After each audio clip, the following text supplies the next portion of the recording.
billahi mina sheytaani rajim di wax salaamaaleykum ñi ngi nuyu ñëpp kenn ku nekk sa tur ak sa sant di jël nuyoo bi di ko teg ci directeur école yi fi teew yépp mais jaarale ko ci nga xam ne mooy Abdou Salam di président CODEC di nuyu le docteur Diéry président de la commission éducation et TIC di nuyu le conseil spécial tonton Ndiaga Faye di nuyu également président Assane Sène di nuyu képp koo xam ne rek yaa ngi ci salle bi di leen ñaanal une rentrée boo xam ne ni day nekk une rentrée heureuse lépp lu ngeen am ci yéene ci élèves yi yàlla mottali ko parce que jàngale moom dafa metti rawatina nag booy jàngalee ci école élémentaire yi xale yi nga xam ne daanaka xamaguñu dara yaa leen dalal waaye laataa loolu tamit ñu ngi leen di remercier ci li nga xam ne moo fi jot a am daaw man naa am du point de vue de la technicité docteur Diéry dina ci dugg mooy résultat yi nga xam ne moo fi jotoon a am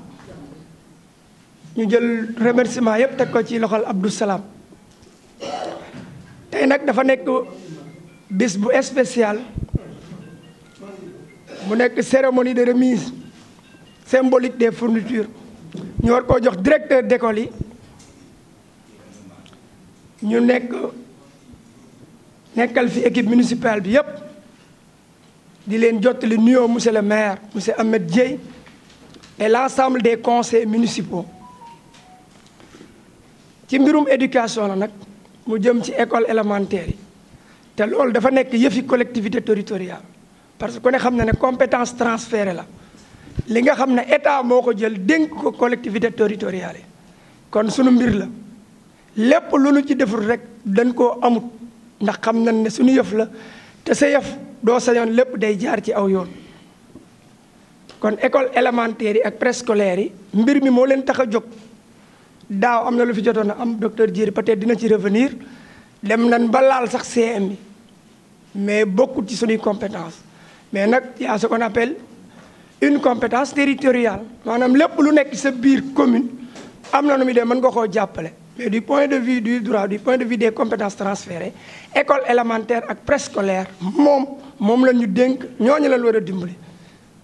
léegi nag ñu woote fi benn cérémonie directeur d'école yi pour jox leen ay fournitures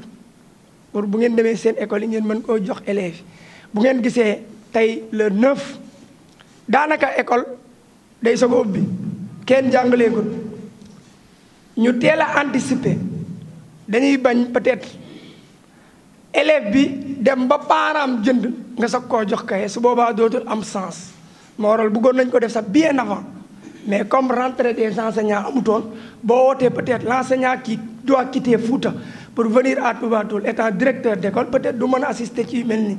moo waral ñu xaar la rentrée des enseignants ba noppi ñu soog a mën leen a woo pour affaire bi gën a yomb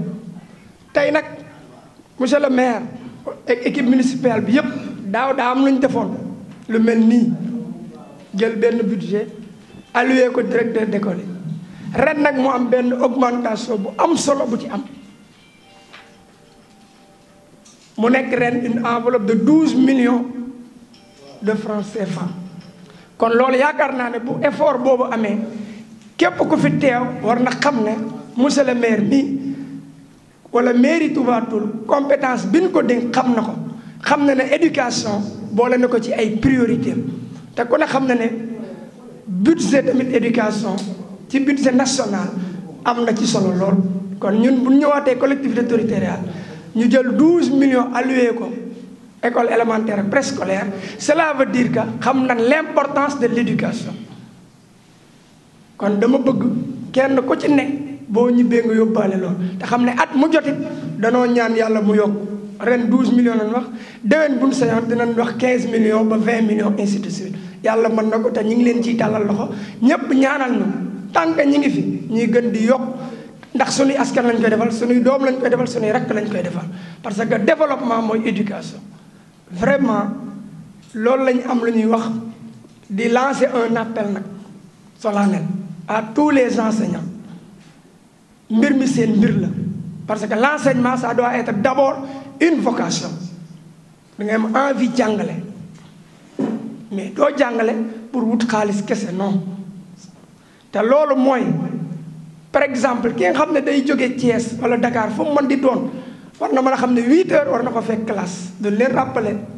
mais nag bu maire defee effort day bëgg a xaar ay résultats loolu tax ñu ngi leen di ñaan lu nu mën a def pour année bi ñu terminer ko en beauté ce sera bénéfique à l'égard de tout le monde parce que c'est la main dans la main pour ñu am des résultats escomptés le maire dafay nekk rek def li ko war li ci des directeur d'école moo koy def ñun tamit parallèlement en tant que parent d'élève bu ñibbee ci kër yi ñu accompagner les directeurs d'école di suivre xale yi mooy waral directeur bi li mu bëgg ci école am Cheikh Diong li mu bëgg Kër Thiaf mën koo atteindre te résultat yooyu yëpp boo ko boolee day nekk ndamal collectivité territoriale te ndamal collectivité territoriale mooy ndamal ñëpp c'est vrai que dinañ tudd monsieur le maire mais après ñëpp a koy partagé loolu lañ am daal en guise d'introduction docteur Diéry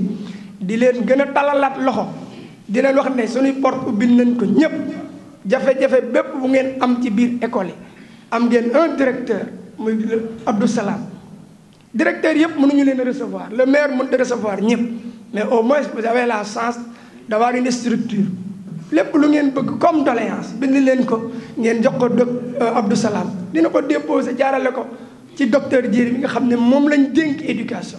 ñun dañuy ubbi rek mais lépp moom la mais dañuy ubbi mais li ci bëri docteur Diéry est mieux placé pour le dire parce que c'est lui qui gère cette commission mais nag dañ leen di conseiller di leen dolli xel on est prêt à recevoir toutes les doléances yu jëm ci mbirum éducation parce que sunu mbir la te nit ki li mu moom nga ko ciy wax pour mu gën a ñoŋ day sawar parce que des critiques constructives c'est ce que je crois kon nag tàllal nañ leen loxo suñuy porte ubbil nañ leen ko bu kenn dama bëgg a am audience ak monsieur le maire gisuma ko ku gis docteur Diéry sa problème ci éducation saafaraw na te lépp lu ngeen am jaarale leen ko ci Abdou Salam incha allah rabbi lépp lu nu mën dinañ ko ci def ñu ngi leen di ñaanal année bii nekk année bi mu nekk année yi bokk ci année yi gën ci résultat yi ñépp fekke ko xale yi ngeen di jàngal yàlla fay leen aw yiw ba nga xam ne ëllëg dañ naan le futur président de la république benn directeur bu nekk fii peut-être moo ko yore woon loolu lañ leen di souhaiter te xam ne comme on le dit lii service public la et c'est la continuité les hommes passent et les institutions demeurent amaana yeneen at mën nañ di def lii te du ngeen gis monsieur le maire Gora Anne du ngeen gis monsieur le maire Ahmed Dieye parce que loolu mooy àdduna fu waay nekk na sóoraale na bis dina ñëw keneen dina fa nekk loolu mooy liy dëgg bu soobee Rabbana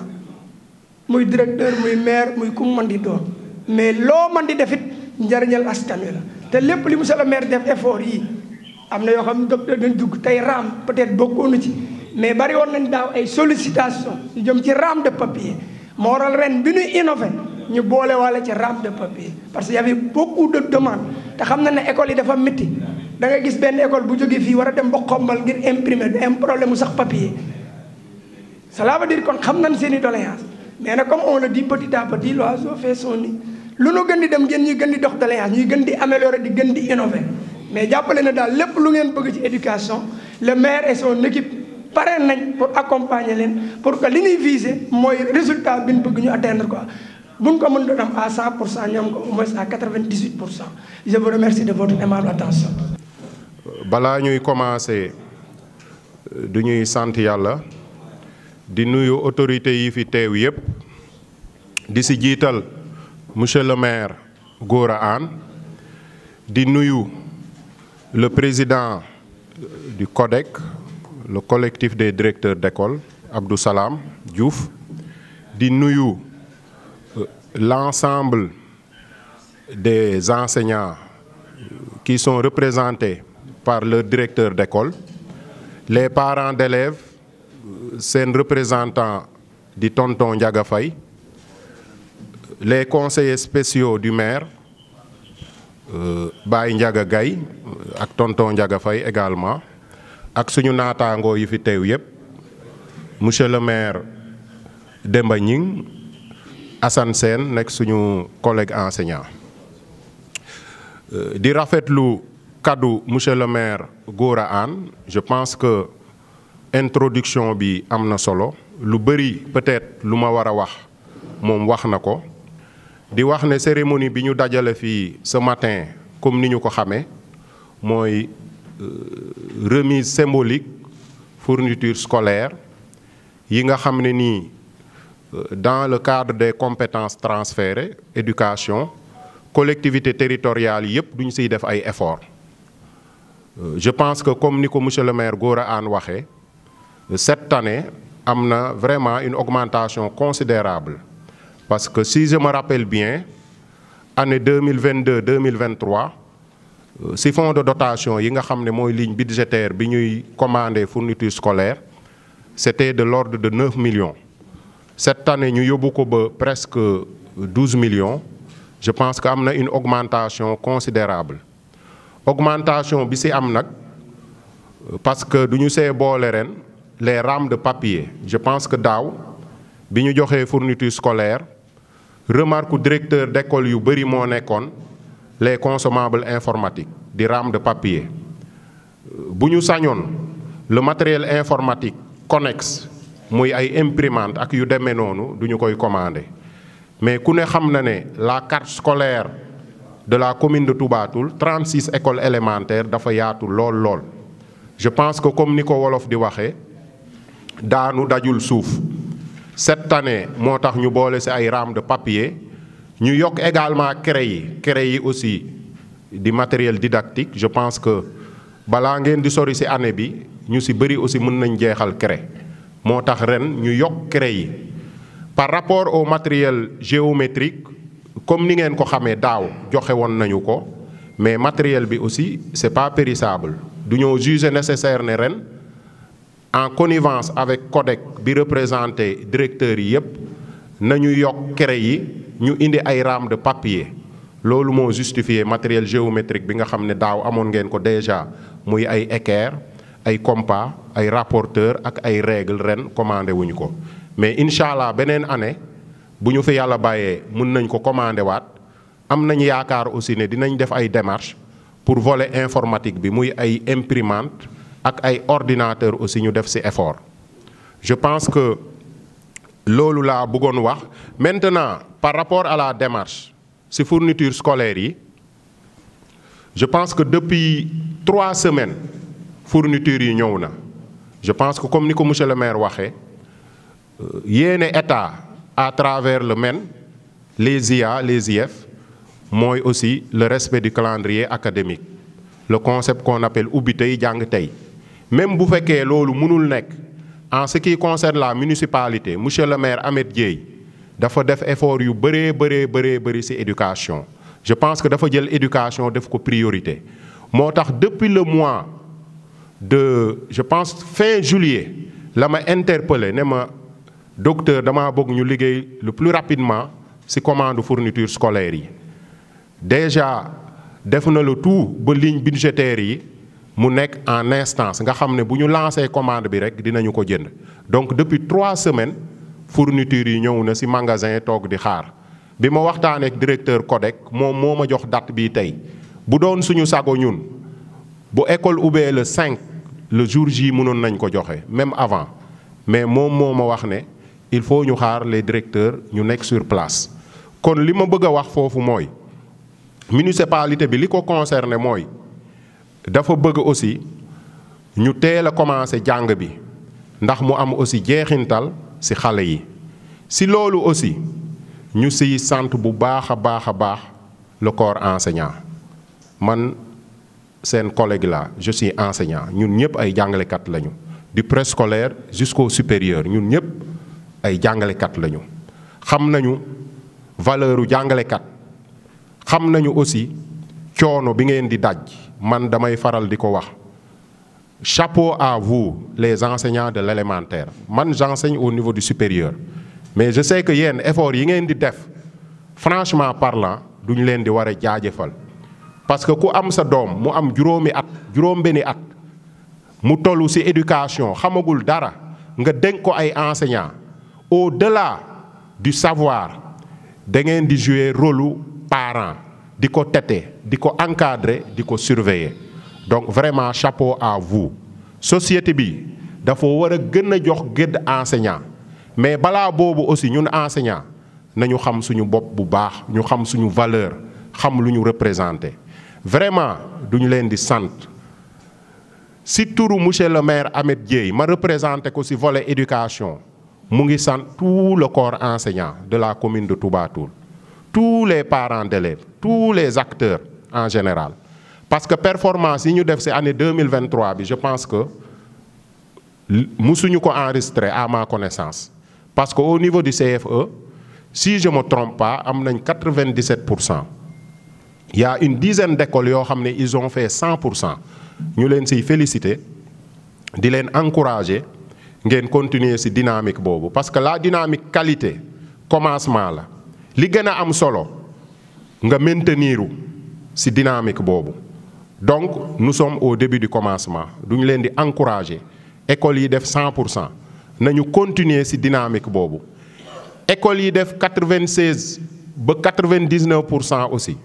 duñu leen di exhorter ngeen gën a redoubler d'efforts pour mën a def 100%.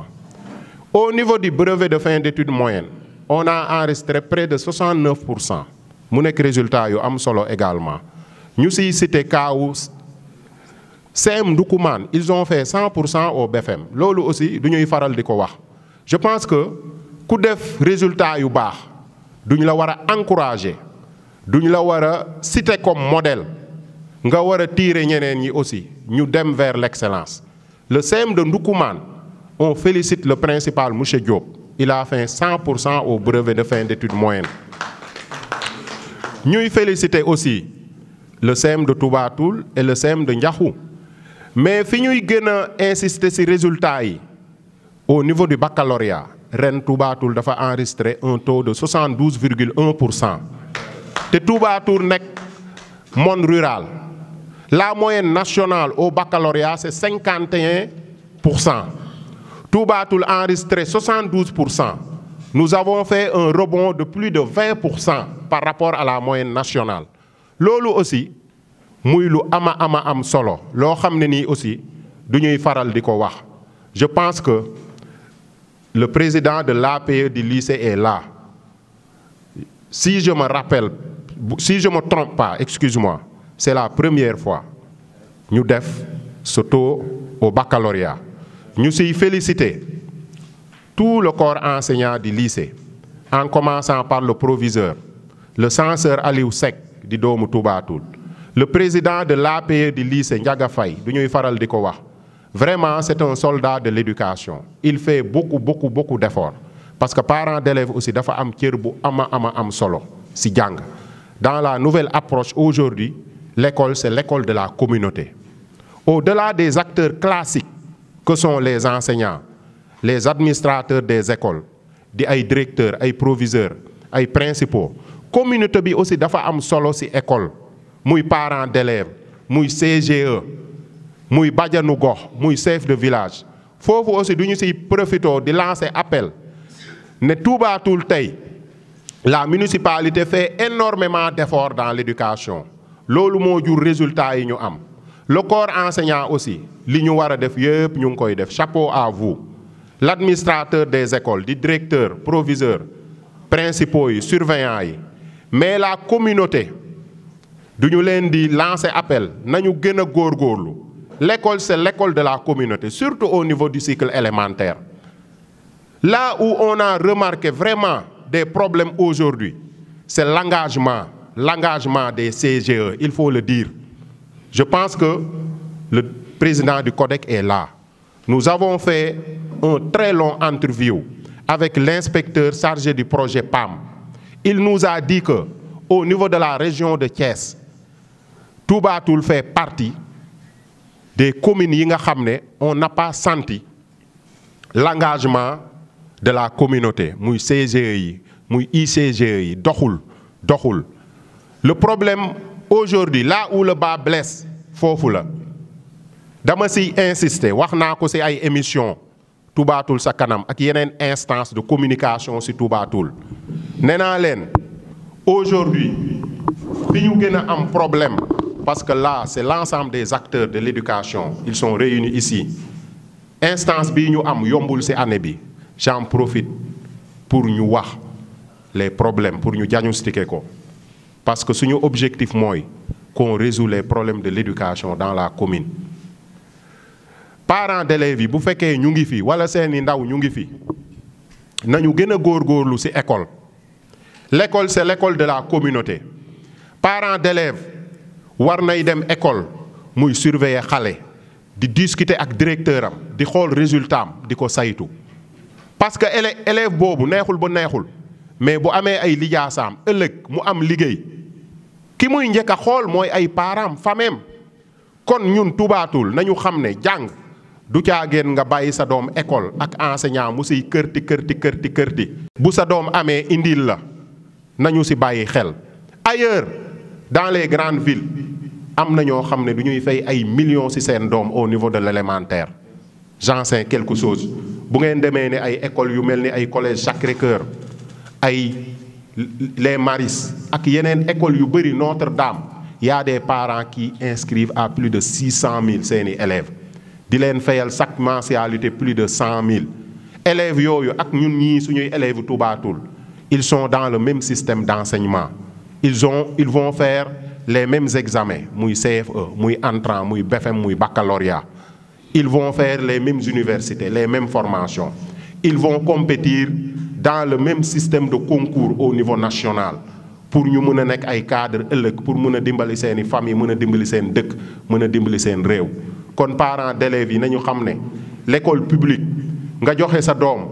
année bi ba mu daj 1000 francs sax doo ko joxe loolu nañu ko xoolaat nañu xam ne xale parent def ci am responsabilité président parent d'élèves CGE nga jox ko kenn nga bàyyi ko bu wootee réunion du gis kenn moom kese mooy xes di kërti parent d'élèves yi ak CGE yi duñu leen di jaajëfal xam nañ li ñuy daj le problème c'est l'engagement dama ciy insister effort yu municipalité bi mun a def enseignants yi def ko directeurs yi def ko si la communauté ne suit pas mën nañ bañ a am les résultats escomptés pour ñu mën a am les résultats ci éducation il faut ñëpp engagé wu ci donc loolu yéen directeur d'école yi na nekk seen combat peut-être c'est un problème de sensibilisation peut-être c'est un problème de communication nañu ko porter ñun conseillers municipaux yi nañu ko porter ñun enseignants yi na ngeen ko porter yéen directeur d'école yi yéen surveillants yi ngeen gën a waxtaan ak communauté bi ñu gën a engagé wu ci éducation l'éducation c'est l'avenir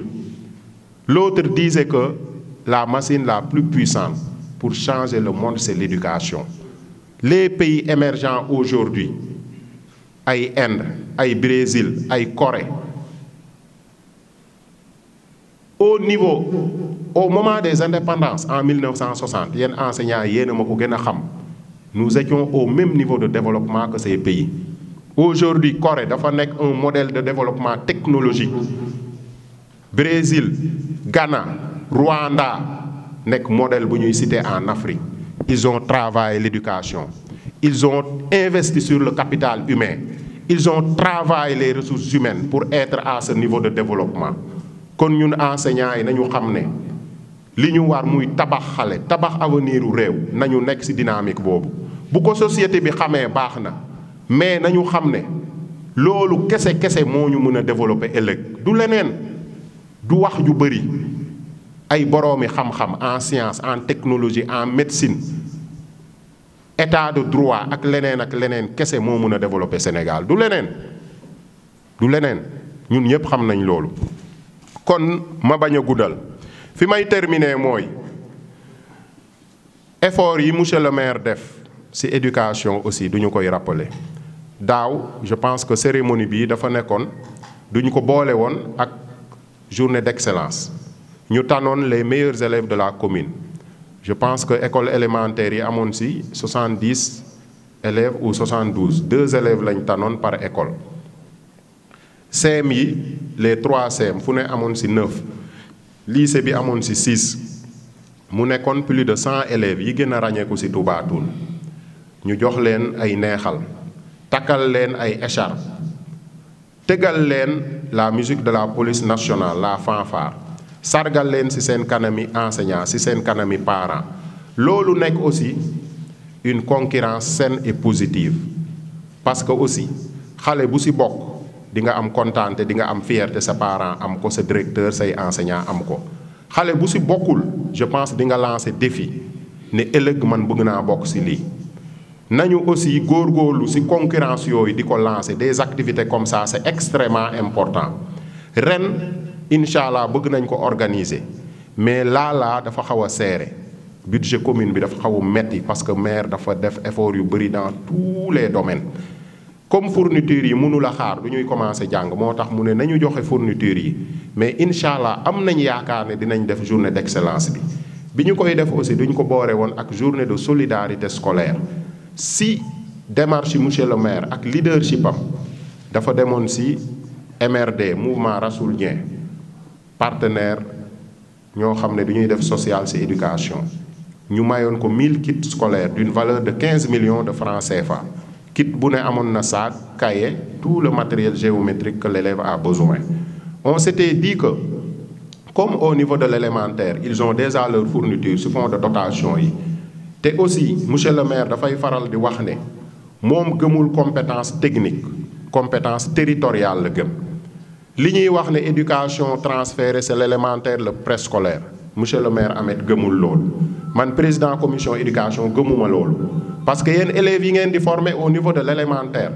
après ñoom ñooy dem collège ñoom dem lycée suñuy doom lañu suñuy rakk lañu suñuy jerbaat lañu ils sont dans le monde rural ñëpp yemuñu doole moo tax monsieur le maire wax ne bépp école bu nekk ci territoire communalu Touba Toul dafa am responsabilité mu jàppale la ci cadre boobu effort yi muy def au niveau du cycle élémentaire dafay def effort yooyu au niveau du cycle moyen secondaire moo taxoon kit yooyu ñu jëloon ko joxoon presque plus de 200 kits CMU Ndoukoumane te seeni élèves c'était 250 presque ñëpp amoon nañu moo tax ñoom ñu am résultat yu baax parce que du ñoo teel a am fourniture daaw loolu aussi il faut le dire CMU Ndiakhou ñu dugaloon fa à peu près 150 jëm 200 kits CMU Touba Toul 350 et le lycée de Touba Toul 300 kits sur un nombre total de 500 élèves 600 élèves excuse-moi 50% des élèves du lycée ñu ciblé woon aussi les cas sociaux ñi nga xam ne ay orphelins total lañu des orphelins de père des orphelins de mère ak ñi nga xam ne c'est d'autres nécessiteux ñu amoon une comité de sélection transparent boo xam ne maire am na ci représentant APE yi am ci représentant chef de village yi am ci représentant ñu joxoon leen ko mu nekkoon aussi ay activités phares yi nga xam ne aussi ça nécessite d'être rappelé parallèlement on a organisé beaucoup d'autres activités dans l'éducation francophonie journée scientifique bi nga xam ne du ñoo indi woon ay boroom xam-xam en sciences ay ingénieurs le réseau des chimistes du Sénégal des enseignants universitaires en physique le bloc scientifique et technologique de Diourbel le lycée technique de Thiès ñëpp indi seeni matériel en sciences ñu invité woon tous les élèves des collèges et les lycées ñu yendu di defal xale yi ay expériences en chimie en physique en biologie en géologie en informatique en robotique en télécommunication mu nekk lu am solo parce que l'un de nos défis aujourd'hui aussi c'est les séries scientifiques les séries scientifiques sont désertées à Touba Toul sur un total de près de 600 élèves figurez-vous que ceux qui font les séries S ils tournent autour de 30 élèves ça c'est ci forum communal bu ñuy organiser fii Touba Toul il faut ñun ñëpp loolu nekk suñu combat il faut faire la promotion des sciences depuis l'élémentaire il faut sensibiliser les élèves en sciences di ci waxtaan ak ñoom di leen wax ni ku bëgg a nekk médecin ëllëg da ngay travailler observation da ngay travailler mathématique et cetera xale yi aussi peut-être du ñoo xamul bu ñu leen waxtaanee ak ñoom ñu tracer leen yoon bi di leen ci guider peut-être dinañu xam on a besoin de hauts cadres en ingénierie dans l'administrateur civil ay gouverneur ay sous-préfet ay préfet partout te loolu tey yéen ay tabax xale yooyu vraiment loolu c'est important léegi fi may terminer mooy monsieur le maire wax na ma ko aussi il a fait aussi beaucoup d'efforts parce que l'année passée aussi on a alloué 45 bourses parce que aussi collectivité aussi comme ni ma ko waxee éducation dafa yaatu élémentaire la ba supérieur suñu doom yu bëri yu nekk université ñu ci bëri du ñuy def ay formation technique et professionnelle di fay parents yi sonn élèves yu bëri aussi yu am ay difficultés au niveau du cycle public il y a des écoles privées à Touba Toul du ñu fay dem seen parents yi di sonn di fay ak coût vie bi ni mu méttee moo taxoon ñu tànnoon 30 élèves daaw ci ñaari écoles privées yi nekk fii les écoles secondaires mairie bi jëlal leen en charge seeni frais de scolarité 10 mois de cours wala 11 mois yi ñu jël aussi 15 étudiants yuy def ay formation technique ñu nekk G15 ñu nekk Sénégal Japon ñu bëri ñu doon def ay infirmiers d'État ay sages-femmes d'État et cetera mairie bi alloué leen ay bourses de formation mu fayal leen seen frais d'inscription ak seen frais de scolarité pour l'ensemble des mois loolu aussi ñu siy féliciter Ameth Dieye c'est extrêmement important aussi ñuy gëstu étudiants yi au-delà de ça aussi logement étudiants yi def na ci effort yu am solo les élèves de l'UCAD am nañ 2 appartements élèves université Bambey 2 appartements élèves université Saint-Louis am nañ appartement élèves université Thiès am nañ appartement Sine Saloum et cetera même élèves Touba Toul ay arabisants yu nekk université Ndamatou Touba ñu ngi defi effort pour ñu am appartement loolu aussi je pense def na ci ay efforts yoo xam ne lépp c'est dans le cadre de l'éducation duñ ko war a wax duñ ko see war a sant gërëm ko parce que dans les lignes budgétaires depuis très longtemps jàppoon nañ ne éducation mooy fonds de dotation fourniture scolaire beaucoup de communes li ñuy def ci éducation c'est uniquement les fournitures scolaires alors que dans les lignes budgétaires il y a aide à l'édifice des étudiants loolu yëpp c'est des choses yoo xam ne des leviers duñ ko war a activer ñun bi ñu ñëwee du ñoo xool les lignes budgétaires fépp fu fa éducation war a am benn ligne ñu waxtaan ak maire ne ko lii il faut ñu activer ko parce que éducation mooy base je pense ci cadre boobu moo tax muy def énormément d'efforts sànq monsieur le maire Gora Anne wax na ko 12 millions fournitures scolaires yi c'est les fonds de dotation am na lu ñuy wax fonds de concours investissement dans les écoles murs de clôture yi ngeen gis salle de classe yi ngeen gis je pense que depuis ñu ñëw am na effort yu bëree bëri yu ñu ci commencé def on avait pris un engagement chaque année au moins ñu def 3 salles de classe ak 3000 de clôture je pense Ndiobène l'année passée c'est 3 salles miiru Gàdd Xay miiru Sindiane ak yeneen miiru Kër Thiaf je pense école Kër Thiaf ñu ngi ci ak yeneen foofu aussi ñuy rappeler directeurs yi ne carte scolaire Touba Toul dafa yaatu 36 écoles élémentaires je pense que bi ñuy ñëw 6 écoles ñoo ci amoon mur de clôture si je me rappelle te écoles yooyu lu ci bëri c'est concentré au niveau du centre presque 29 écoles je pense amuloon mur de clôture moo taxoon ñu ne du ñuy jël benn échantillon chaque année bu ñuy jël 3 murs au bout de 5 ans 6 ans je pense on va épuiser mais aussi mënuñuy jël école yi de façon aléatoire mënuñuy tandus jël benn école wala école u Ndondol Jéeri fa la dëkk wala école u Kër Thiaf monsieur le maire non je pense qu'il faut aussi wax naa ko CODEC ñu réfléchir sur des critères de performance je pense des écoles qui font 100% s'ils ont besoin d'un mur ñu am yenn zone yu ñu nekk du ma wax ne priorité la mais nañ réfléchir ci critères yu demee noonu parce que bëgguma wax ne école bu def 100% rek ñu privilégier ko de façon mécanique parce que aussi il faut aussi ñu sóoraale le taux d'encadrement nit mun na am 15 élèves mu def 100% nit am 70 élèves def 96% ki am 70 élèves peut-être il a fait beaucoup plus d'efforts parce que y a le taux d'encadrement ku am 15 élèves ni ngay mën a jegee say élèves di leen encadrer di waxtaan ak ñoom bokkul ak ku am 70 élèves donc bu ma tegee critère de performance ne ku am 100% tu es éligible sur mur de clôture mën na nekk des critères biaisés mais je vais vous charger en tant que directeur en tant que CODEC de réfléchir sur des critères yi nga xam ne nii c'est des critères objectifs moom la ñuy teg pour mur de clôture ak salle de classe yi bu boobaa les écoles éligibles incha allah bu ñu ko valider ñu nekk ci dynamique boobu mais à terme lu ñu bëgg mooy Touba Toul dootul am école bu amul mur de clôture parce que c'est très risqué nga deg ci benn village bu sori xale yu am 5 ans 6 ans 7 ans ñu nekk ci école bu amul mur de clôture ak ay jaan ak lu ne mën na dugg ci salle de classe yeeg yu demee noonu. léegi aussi monsieur le maire waxtaan nañu ci ay bourses yoo xam ne aussi def ko décroché ñu ko ciy sant di ko ci gërëm parce que aussi moom en termes de partenariat il faut le dire li ñu dugal Touba Toul ci année 2023 en termes de partenariat c'est estimé à près de 400 millions loo xam ne jógewul ci budget Touba Toul parce qu'on a un programme très ambitieux un programme quinquennal de développement boo xam ne man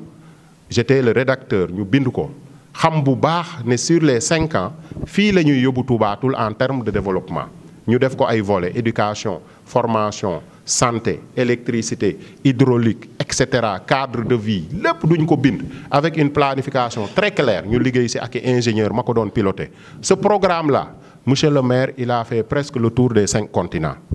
def na Asie def na États-Unis def na Europe il est parti partout fu muy dem aussi dafay yóbbu une feuille de route un programme planifié bu boobaa partenariat bi day yomb parce que tubaab yeeg ñëpp aussi ñoom bind la ñu gëm yow balaa ñu laa dimbali di nga xam yow lan nga bëgg ab tubaab du nekk fale États-Unis nga dem avec les mains vides ne ko dimbalil Touba Toul daf lay reetaan daf lay reetaan li mu lay njëkk a laaj mooy lan mooy Touba Toul the website Touba Toul dafa am site internet nekk vitrine may rappeler enseignants yi aussi ne leen man maa defar site boobu avec des informaticiens bépp information yu xale yi soxla ci Touba Toul je pense que def nañ ko ci xale yi aussi bu ñu leen di orienter tey informatique mënuñu ko bàyyi en rade bu ñu ko tegee ginaawalee wala ñu ne on s'en fout aussi ça va nous rattraper parce que le monde converge vers le numérique élèves yi ngeen di former nii au niveau de l'élémentaire ëllëg bu ñu demee am bac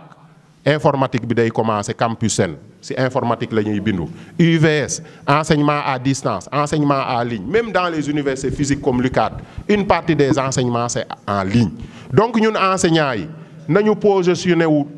wu dès maintenant même si le gouvernement ne fait pas d'effort dans l'intégration des TIC mais yéen directeurs yi c'est votre responsabilité yéen enseignants yi yéen orientation yéen exposés yi ñu orienter xale yi dans les bonnes recherches sur Internet je pèse bien mes mots parce que Internet aussi c'est un couteau à double tranchant ni mu amee ay avantages nga mën fa jàng am ay support pédagogique noonu la amee ay inconvénients ay réseaux sociaux yenn sites yoo xam ne mën na yàq xale yi donc c'est de notre responsabilité xale yi aussi ñu am une éducation dans le numérique une éducation dans le numérique mooy ñu orienter leen dans des plateformes yoo xam ne dinañ fa mën a yokke seeni xam-xam dinañ fa mën a defay exposé mais aussi ñu sensibiliser leen sur les dangers de l'internet en particulier les réseaux sociaux ça aussi c'est extrêmement important donc ci cadre boobu mooy monsieur le maire décroché na 5 bourses supérieures en Turquie Inch'Allah on va définir des critères ñu xool ay étudiants Touba Toul yi nga xam ne ils remplissent les critères ñu mën a dem foofu mën a continuer seeni études bien sûr je pèse bien mes mots s'ils remplissent les critères kon peut-être directeur Salam dina ñëw ci projet PAM bi ak yeneen yi fi li ma bëggoon wax aussi y avait beaucoup de choses yu ma bëgg a wax maa ngi jéglu ci guddal bi comme li ma wax je pense c'est la première fois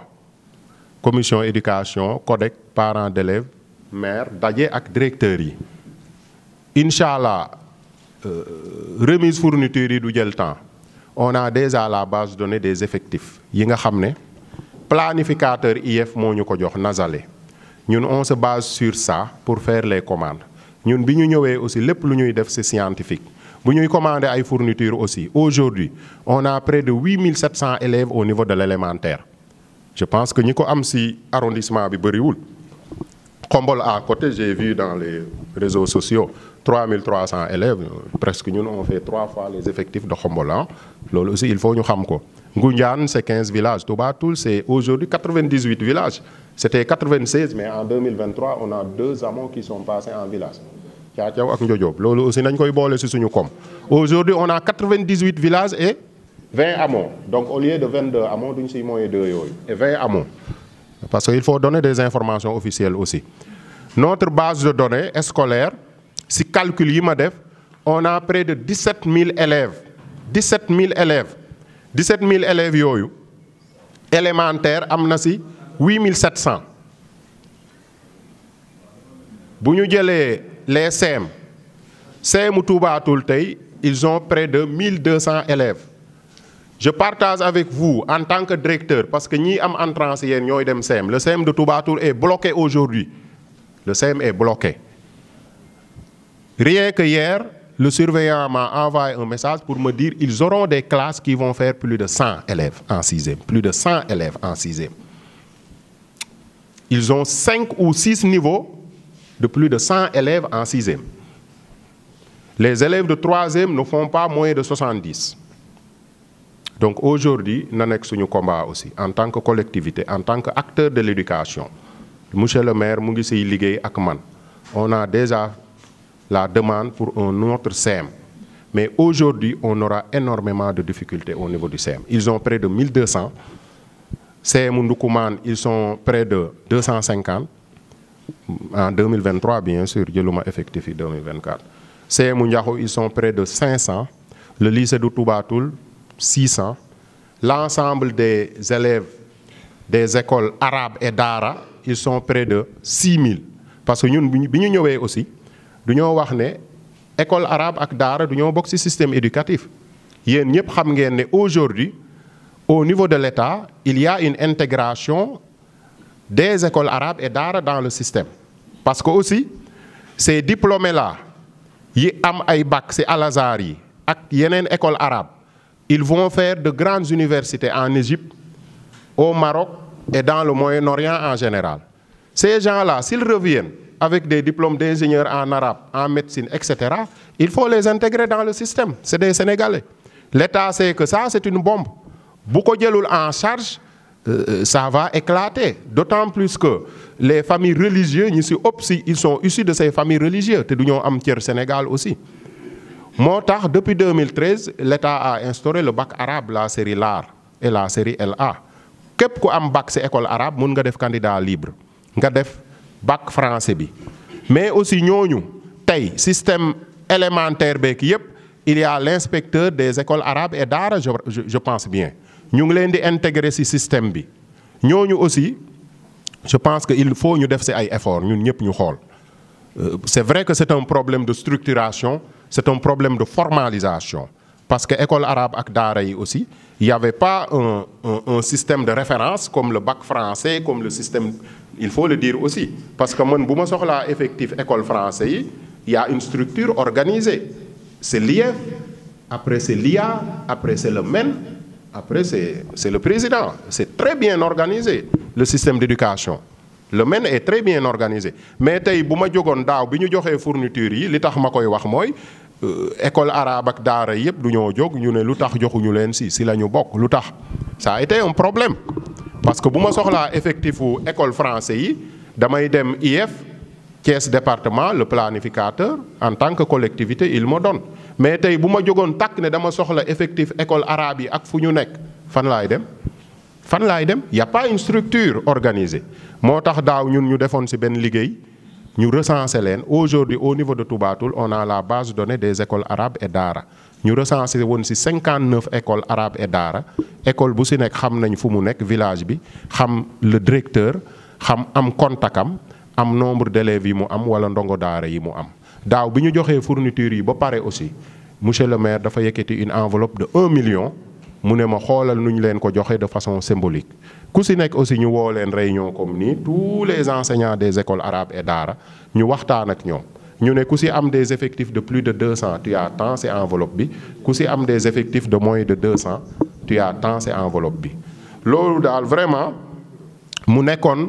loo xam ne nii en vrac dama koy wax ci système bi de façon globale parce que aussi ce qu'on gère aussi c'est pas uniquement l'élémentaire et le préscolaire école arabe ak daara yi aussi duñu ci bokk le moyen secondaire aussi ay doomu Touba Toul la aussi duñu leen a war a sóoraale ñuy wax aussi ne am na initiative bu ñu jëloon ci éducation ñu koy partager ak yéen muy la nomination des écoles parce que ku ne xam na ne 36 écoles élémentaires Touba Toul yi on parle de école 1 école 2 suba bu ñu amee beneen école nga ne école 3 école 4 c'est du n'importe quoi entre guillemets fépp fu ñu dem ci àdduna bi école yi pont yi route yi université yi ak édifices yi ak centre de santé hôpital yi du ñuy xool ay doomu dëkk ba ay figure emblématique ñu tudde leen ko ñu mën a def seen biographie jàngal ko xale yi ñu xam ne seeni maam wala seeni baay am na lu ñu fi defoon mu nekk aussi une identité parce que ku ne xam na ne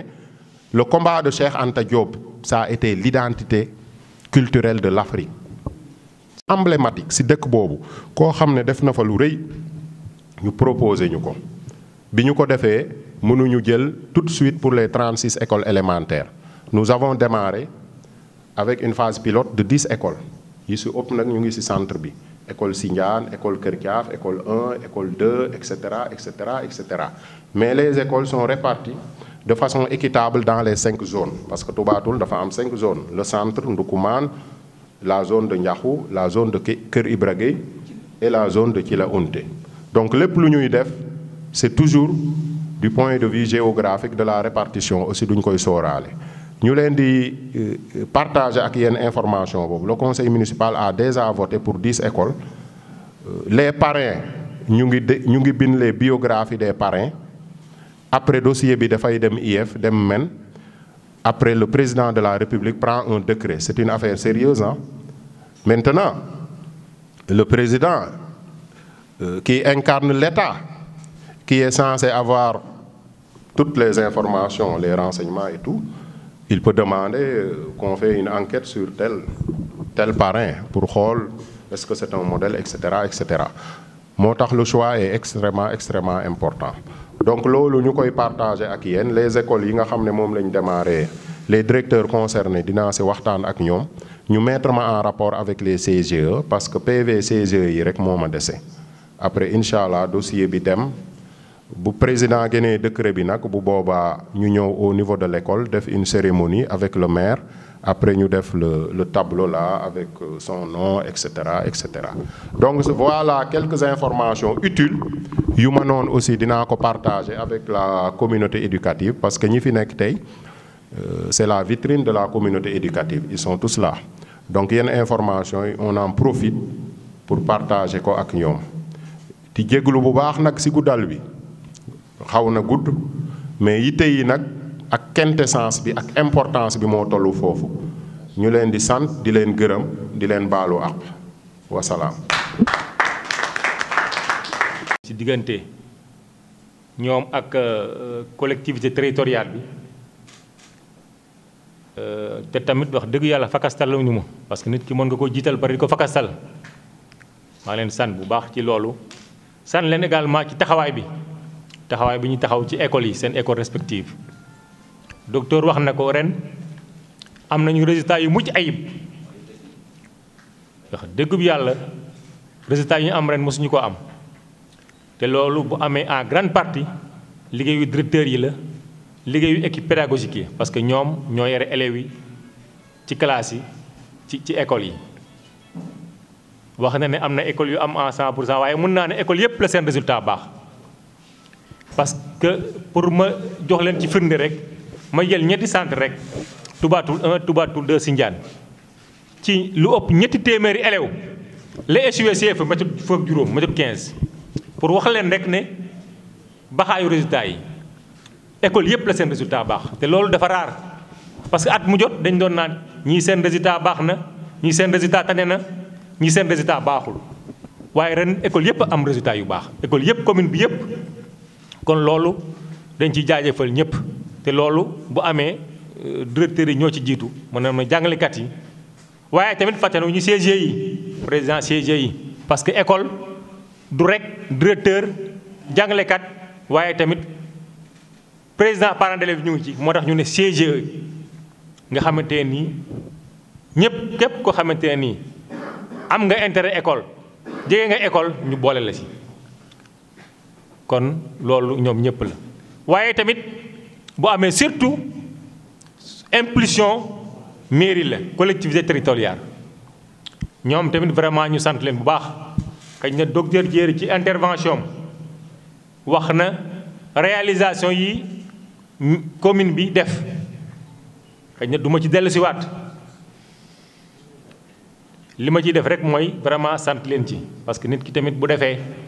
loo xam ne xëy na da ko waroon def waaye tamit mën na ko ñàkk a def parce que am na ñu ko war a def te defuñu ko day jaadu nga sant ko ci. donc foofu tamit wax dëgg yàlla il faut ñu sant leen parce que boo xoolee bi ñu soog a toog directeur yaa ngi nii duñu ma bàyyi ma fenn dama leen a woo ma ne leen am nañu équipe bu bees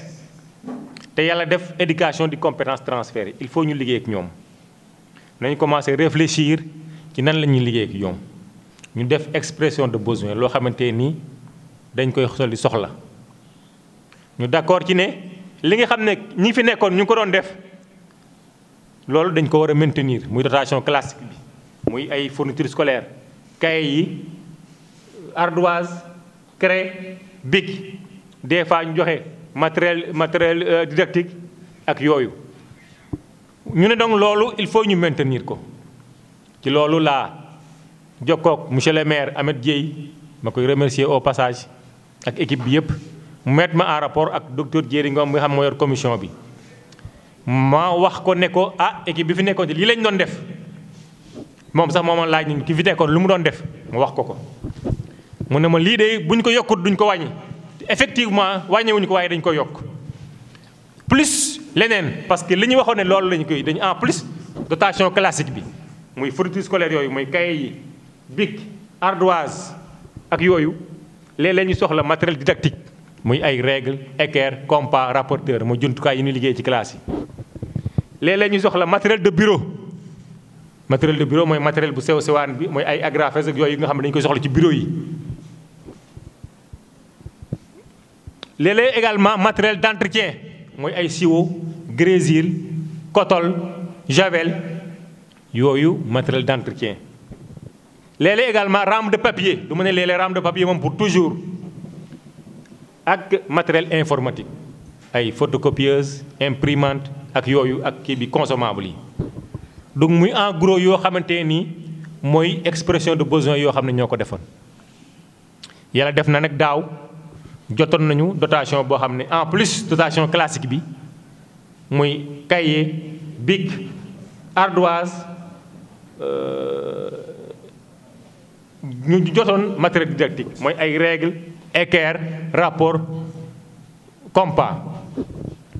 ak craie bi bien sûr ren tamit def naa docteur Diéry wax na ko depuis le mois de août laa gisee ak moom déjà ñoom ñu ngi woon def di commande bi ñu préparé ñu toog di préparé ko ma xamal ko ne craie yi daaw déjà waxoon naa ko noonu naa ko avant le mois de janvier école yëpp ay jeexal craie noonu la demee parce que daaw li ñu jotoon craie dafa ma toll woon ni mu war a toll mu ne ma ren ma ne ko ren bu ñu ko mënee doubler moo gën ñu jëloon engagement pour doubler ko ak également rame de papier yi nga xam ne dañu koy soxla ñu jëloon parce que en tout cas li ñu programme woon mooy école bu nekk 6 classes et plus mu am ñaari carton bu nekk 5 rames lay def mu am ñaari carton yeneen écoles yi bu am 6 classes wala bu ko gën a yées mu am benn carton bu 5 rames nga xam ne loolu ku ko jot moom mën naa ne ci année bi day buy manqué tamit li manqué du bëri en tout cas loolu la ñu programmé woon donc di leen jaajëfal rek vraiment ci fourniture yi déjà maa ngi gis kii yi c'est de bonne qualité parce que boo xoolee rames yi double A mooy meilleure qualité parce que dañuy jënd kër ak kii bi créé également mooy ñu doon jot qualité bu baax la mooy ñu doon jot bi ki maa ngi ko gis également moo xoolee cahier yi également boo xoolee grammage bi nga xam ne également qualité yu baax la te loolu dafa am solo donc non seulement qualité bi baax na mais également c'est substantiel donc loolu ñu ngi leen ci jaajëfal bu baax xëy na peut-être yeneen at dinañu xool en tout cas lii moom raam yi moom dootul kii waaye peut-être beneen déwén dinañu xool peut-être matériel d'entretien parce que yooyu dañu koy soxla ay kii ak yooyu en tout cas at mu jot dinañu xool yi nga xamante nii besoin la pressant ñu xool nuñu ko ciy yàqee en fonction seen li ñu am parce que ren du 12 millions lañu kii dañoo xool ñu calculer ko ba somme bi kii waaw en tout cas vraiment ñu ngi leen di jaajëfal ci geste boobu. di ñëw tamit xëy na ci am na point yoo xam ne docteur évoqué na ko mooy bon ci seen réalisation bon mur de clôture comme ni mu ko waxee vraiment ñu ngi ci def jéego yu mucc ayib wax na tamit critères yi bon wax na performance waaye foofu xam naa ne parce que critère de performance dafa aléatoire parce que école bi def ren 100% nga ne bu defee 100% ma kii ko mun na am boo commencé mur balaa moo pare mu def 0% parce que am na fi am na fi école boo xamante nii bu am 100% alors que bu ñu defee 100% jël pire alors que l'année devant moo jël 0% moo jëloon ndaare kon boobu du critère bu fiable parce que résultat moom performance moom dafa am paramètre yu kii daal mais ni mu ko waxee dinañu xool ay critères yoo xam ne vraiment des critères yoo xam ne kenn du ci am loo ci teg muy loo xam ne vraiment parce que l'essentiel que ñoom programme dynamique bi ñu nekk nii fekk ay quelques années école yëpp ay am mur parce que am école moom quels que soient les critères dafa war a am mur de clôture école moom dafa war a am mur de clôture loolu mooy li war a am maintenant après vraiment dinañ ci réfléchir. wax na également que ci vacances yi benn mission INEAD bu defoon ci kii yi pour xool surtout ak vraiment implication CG yi engagement de la communauté effectivement wax na ko parce que waa ji bi mu ñëwee gis na ne du sax tubaatul kese dafa xool ne région de Thiès ci boppam engagement communauté bi dafa des parmi région yi mu def région de Thiès ci boppam la engagement communauté bi des te loolu c'est la réalité parce que ñun ñëpp dañu koy seetlu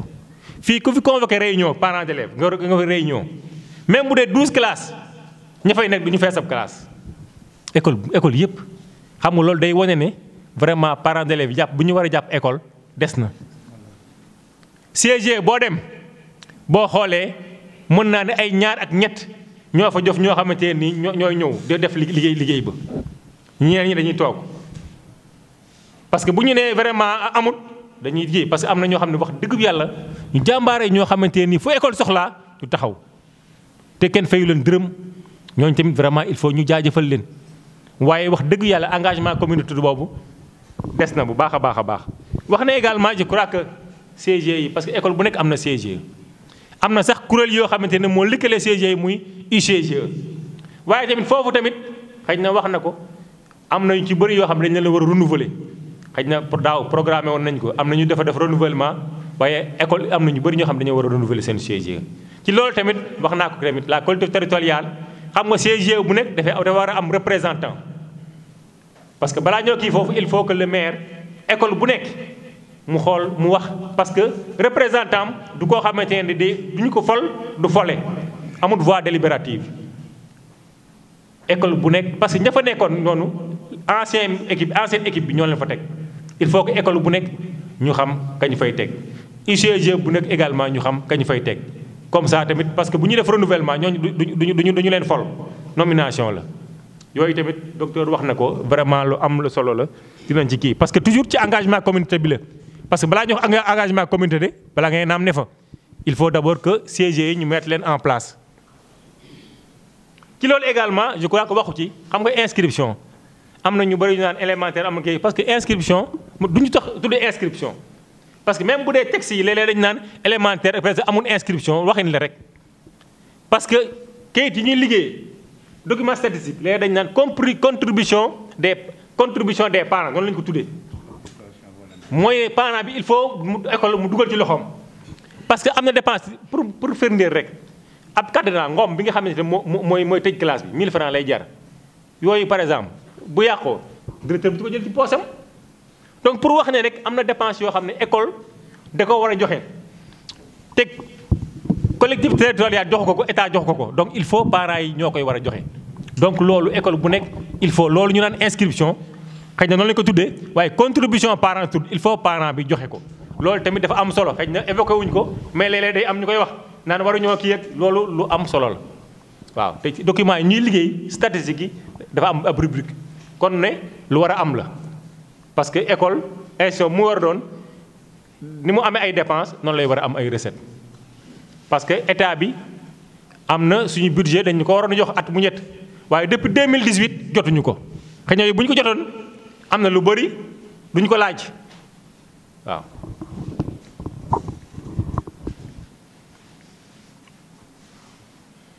ci loolu tamit laay ñëwee ci xam na am na programme boo xam ne xëy na ñeneen ñoo xamul waaye directeurs yi fi nekk jàngalekat yi xam nañ ko mooy programme PAM projet PAM mooy projet d'amélioration des apprentissages en mathématiques à l'élémentaire mooy projet boo xam ne dafa bëgg a ñoŋal mathématique li ñu naan compter bi élémentaire boobu sax projet bi mu ngi commencé woon ci ay région Kaffrine ak Kaolack en 2015 boog phase bu njëkk bi la phase 1 mu ngi nag 2015 2019 léegi ñu duggoon ci phase 2 bi phase 2 bi également dañ ko yaataloon ci juróomi région Thiès bokk ci muy année 2020 2024 ci la ñu nekkoon ba nii. projet bi nag xëj na mun naa ne waroowu rek li ñu doon def ci école yi xëj na nag dafa ñëwoon pour gën a baaxal li ñuy def ci école yi surtout ñëw ci li ñuy wax communauté bi mu gën vraiment seen taxawaay gën a am solo boo xoolee ñu ngi ci woon waaye ren da ci am ay changement yu am solo yu ñu ci indi te changement yooyu am li koy indi mooy xam nga at mu jot dañuy évaluer bu ñu évaluer xëj na dinañ gis lu baax mais dinañ gis ay rëq-rëq ci rëq-rëq yi également gis nañu également li ñu wax communauté bi parents yi nañu war a jàppewuñu ni wax naa ko nag surtout région de Thiès moo tax ci projet bi ren mu am ab CDD boo xam ne région bu kii département bu nekk da koy tenir ren defe naa ne le 15 septembre ci lañ def CDD boo xam ne convoqué woon nañu mairie yi ak également quelques présidents de CODEC boobu tamit ñu jox ñu également ay documents de référence waaw joxoon également ay documents de référence ci changement yi également en plus CDD bi commune bu nekk dafa war a tenir lu ñuy wax forum communal. forum communal am ndaje la boo xamante nii li koy yimur yëpp mooy xool vraiment problème yi nga xam ne moom la commune bi am. càmbar résultat yi xool li baax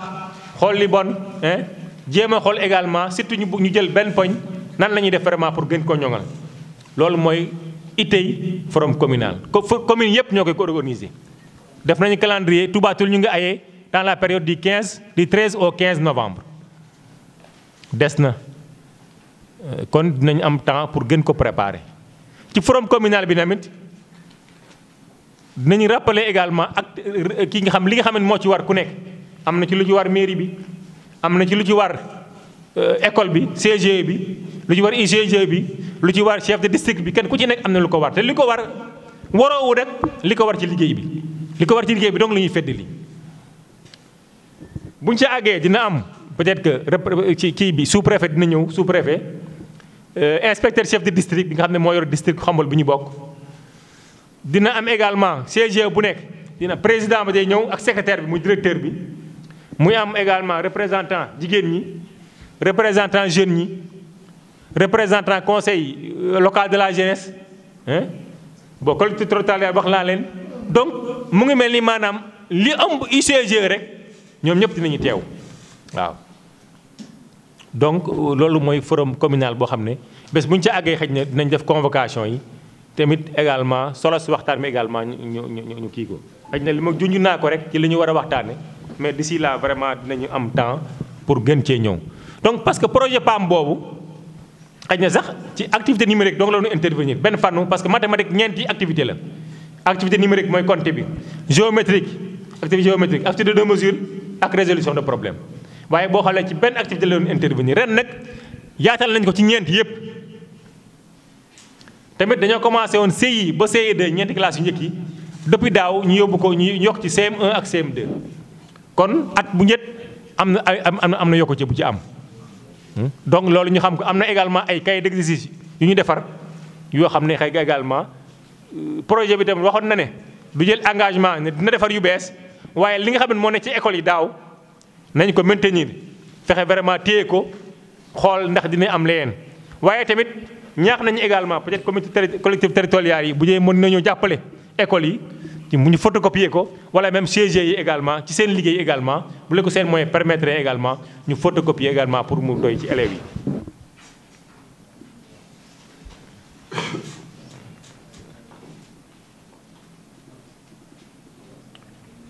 donc loolu laa doon wax rek ci forum communal bi nga xamante ni période bi c'est du 13 au 15 nga xam ne bés bu ñu ca àggee mën naa ne acteurs yi école yëpp ñoom la concerné dinañu waxtaan ci résultats yi dinañu waxtaan ci également performance yi nga xam ne moom école yi am waxtaan ci jafe-jafe yi ñu am nan lañ koy saafara donc loolu yëpp dinañ ci ñëw surtout ci activité mathématique bi nga xamante ni foofu lay intervenir. ci loolu également wax naa ne écoles yi war nañoo renouveler CGE yi ak UCG yi. waaye tamit ci kii bi également dina am également comité de suivi muy comité communal de suivi boo xam ne mooy koy saytu parce que xam nga muy CGE wala UCG bu école ubbee dañuy lal benn plan bu dee CGE dañu ko wax plan d'action volontariste bu dee UCG mooy plan d'action moom la ñuy lal bu école ubbee bu ñu nee ba mois de mars école ba xaajee ñu def bilan à mi-parcours pour xool li ñu programmé woon li ñu def li ñu des jafe-jafe yu ñu am nañ koy saafara bu ñu nee mois de juin ñu def bilan annuel. loolu ñu ngi ko doon def xamoon nañ ko waaye boobu également forum communal bi également da koy gën a saytu à travers comité de suivi boobu nga xam ne day koy saytu également période bu nekk mu xool ndax lañ ca waroon def nañ ko. donc loolu également lu am solo loo xam ne également coppite la également buy am toujours ci cadre projet bi rek la donc loolu ay coppite yoo xam ne indi nañu ko ren. defe naa ne kii bi gudd na ba pare foofu laay wàccee sama kàddu vraiment di dellusiwaat di sant rek vraiment acteurs yëpp sama mbokk directeurs yëpp CG yi vraiment collectivité territoriale monsieur le maire comme équipe bi yëpp docteur Diéry vraiment ci effort yi nga xam ne ñu am solo yi nga xam ne ñu ngi koy def fépp surtout ñun ci secteur bi nga xam ne mooy secteur éducation. je crois que docteur ñëw na ci rappelé naa ko vraiment duñu tey di ko fàttali. également di tëj nekk di wax ne xam nga depuis daaw ji ngeen a koy dégg état dafa waxoon ne day def ay blouse élèves yi nga xam ñoo nekk école élémentaire depuis daaw ji lañu ko doon wax. yàlla def daaw blouse yi ñëw na waaye bi école di tëj la ñëw école yëpp jot nañu seen blouse yoo xam ne ñaari couleur bu góor ak yu jigéen mu ngi ci école yi. incha allah bu ñu commencé lañ koy joxe blouse yi nag c'est gratuit kenn du ko jaay damay bañ parce que tamit am na ñoo xam léeg-léeg ñoo docteur Diéry ne ko école yeeg ñu ngi def yi te du ñu xam na mu demee te moom dalee mu woo ma te loo xam ne ñu wax information boo xam ne xëj na ka ko wax xam comprendre blouse yi c'est gratuit waaye nag dafa am parent bi lu mu warloo ko école moo tax ñun bi ñu directeur yi bi ñu gisee nee nañu tamit comme blouse yi c'est gratuit dañ ko war a jox élève bi waaye am na loo xam ne parent bi da ko war a jox école blouse nañ ko tegal bu ñu demee nag bu jëmi jamono ñi nga xamante ne parents yi joxe nañu inscription ku joxe inscription ñu joxe blouse yi. loolu ab stratégie la nag pour parents yi vraiment joxe ko c'est normal damay bañ rek ëllëg si biir ñoo ci docteur Diéry ne ko école yi nee dañuy jaay blouse yi jaayuñu ko. dafa am loo xam ne mooy inscription yi li parent bi joxe dañ koy joxe waaye nee nañu dañu ko bu ñu commencé ba inscrire ba pare ñu commencé bu ñu parce que leer nañu ne bu ñu joxaasee blouse ñaari fan ñëpp joxe parce que dafa am loo xam ne jaaduwul parce que école élémentaire nañu ko jàppee wax nañ sax privé boo gisee privé dañu gën a baax résultat privé jàngalekat yi ñu nekk public ñoo gën a aay foofu ñu nekk ci privé bi waaye privé ku sa nekk boo am nekk privé da ngay dagg lu nekk lu ñu la laaj nga joxe ay junni inscription mooy nga fekk fii ay fourniture livre cahier livre dara du manqué kon il faut élève bi ay waaye élémentaire bu ñu la laajee ñaar téeméer la ñeent téeméer doo ko bëgg a joxe te élève bu demee CM bu ñu la laajee 10 000 nga joxe ko mu dem lycée bu ñu la laaj 10 000 la ñu joxe te xaalis boobu la ñu koy doyee pour fonctionnement moom la ñu koy doyee donc loolu dama noonu naa ko leeral rek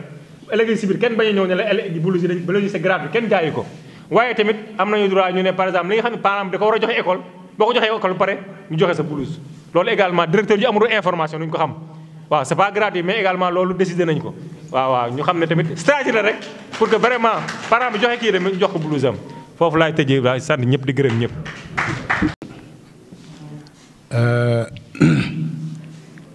Monsieur le maire Gora Anne ñu ngi lay remercier di remercier assemblée bi yëpp ak présidium bi di lay féliciter aussi ci rapport introductif bi nga def te Diéry le président de la commission éducation et éthique complété ko bu baax a baax en sa qualité de professeur tey mën na am ne mën na ñu ne Diéry tey c'est le professeur qui a parlé bul na wax bi bare na li mu bari yëpp ñu lañ la làmboo kon ñu ngi lay féliciter mooy li ma daan wax rek the right man to the right place xëy na loolu Ameth Dieye da koo xam bu baax a baax a baax di ko jëfe kële di Gora Anne bërki démb rek laa jóge ci école ba muy jàngale une école supérieure à Dakar parce que sama doom fi mu dëkk ca Dakar mook école ba muy jàngale ñoo jàkkaarloo kii itam di jéeri yaakaar naa ne kenn dootu ko présenté muy donc des cadres supérieurs yoo xamante ne dañu jël seen ndomba seen xam-xam ak seen lijaasa teg ko ci ginnaaw mel ni ay Baay Faal topp Ameth Dieye pour jàppale ko ci li nga xamante ne moom la ko askan wi dénk mu doon un travail collégial donc ñoom ñëpp ak tous les conseils qui sont là les présidents les vice-présidents les présidents de commission et les membres simples même plus les conseillers spéciaux kenn ku nekk yaa ngi ciy def sa kéemtulaay kàttan. Quant à Salam mën naa ne c'est un soldat de l'éducation barki démb rek la ñu seq une émission au niveau de Cosaan FM muy nit koo xamante ne au-delà bien sûr des responsabilités du CODEC ku ñu naw la ci bëgg gu mu bëgg mbirum enseignement ñu ngi koy féliciter di ko encourager di ko ñaanal yàlla aussi yàlla gën ko taxawal. duma mën a ñàkk a wax nag aussi sama mag Ndiaga Gaye mi toog man su ma duggee ci association parents d'élèves gannaaw yàlla moom mii moo ko waral. Il a été président de l'association des parents d'élèves du CEM de Touba Toul pendant plus de 10 ans yaakaar naa ba ñu tabax les 2 salles de classe yi nekk à l'entrée du CEM à droite moom mii moo nekkoon président association parents d'élèves ma nekk son secrétaire général Abdou Thiaw nekk le trésorier. la ñu dugaloon ci parents d'élèves yi aussi mooy gisoon ne yàqu-yàqu nag mu ngi doon am surtout au niveau du CEM ñu jóg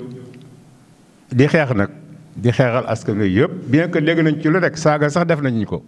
et pourtant le combat que nous menons bi ñu doon mëne pour askan wi yëpp lool. Pour vous dire quelle est l'importance des associations de parents d'élèves dans ces établissements, on ne cessera pas de le répéter. Association parents d'élèves xëy na nit ñi dañoo ñàkk a xam rek mais doole bu mu am bu ko ñëpp xamoon dinañu taxawal association parents d'élèves fu nekk ci école yi.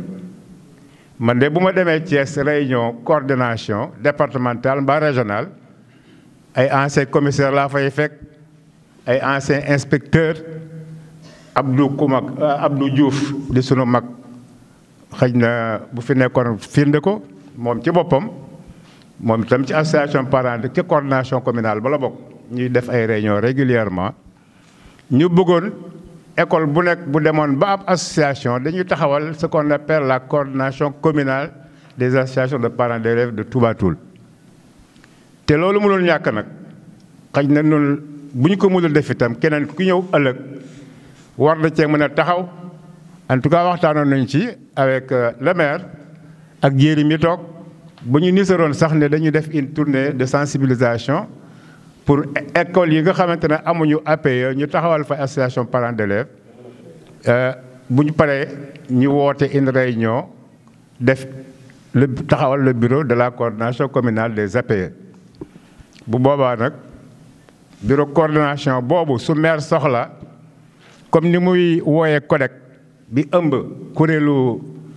kuréelu directeuru école yi bu boobaa aussi kuréel bay ëmb maanaam bureau bay ëmb kuréelu association parents d'élèves yaakaar naa ne bu boobaa dina mën a représenter officiellement auprès de la mairie toutes les associations de parents d'élèves réparties dans les 36 établissements li ko jiire baxee ak les 3 CM plus le lycée de Touba Toul. soo leen gisee nag may dugg ci domaine boobu c'est parce que aussi on a une double casquette. c'est en ma qualité de conseiller spécial du maire mais su may wax dama war a wax ci association APE ou lycée de Touba Toul en attendant que ce bureau communal puisse être mis en place.